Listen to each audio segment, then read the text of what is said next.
Hi, I'm Nana Aisan-Akiwowo, founder and executive director of African Health Now, and you're watching AFK Insider.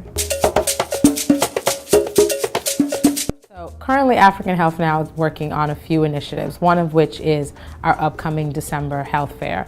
We're also working on building and raising capital and funding so that we can do more health fairs throughout the year as part of wanting to create more long-standing presence in Ghana. I think the one thing that people have missed or is not being shared on a larger scale about healthcare in Africa, or just the health epidemic in Africa, is that everyone thinks and looks at Africa as malaria and AIDS, and that's like the #1 killers, and that's what everyone in Africa is dying. That's where everyone's focusing their efforts. But in actuality, recently, as of I think last year, the World Health Organization said that by the year 2030, non-communicable diseases will be the #1 killer of Africans.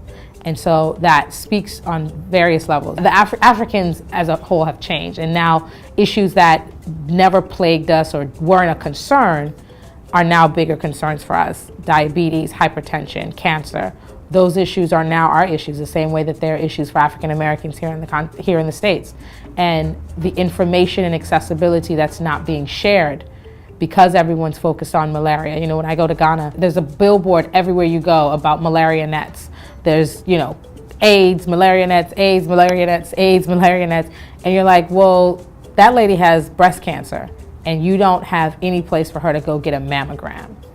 That man has prostate cancer and he has no idea.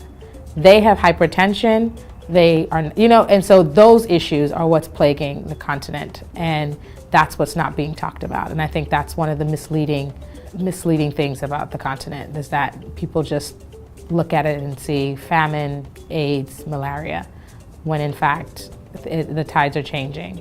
Politics is always tied in with the health industry. Same thing like here in the US. Politics is part of, you get Obama, you get Obamacare. It's the same thing, and only the difference is that on the continent, it's really about capacity. I would hate to think that any president has ever gone into the office thinking, to hell with them, they can't get health care. But it's the capacity of what his office or what the infrastructure of the country can do. If you have bad roads and you can't get an ambulance to the rural village, your first step is the roads. Then you realize after you've done the roads, well, I actually don't even have an ambulance.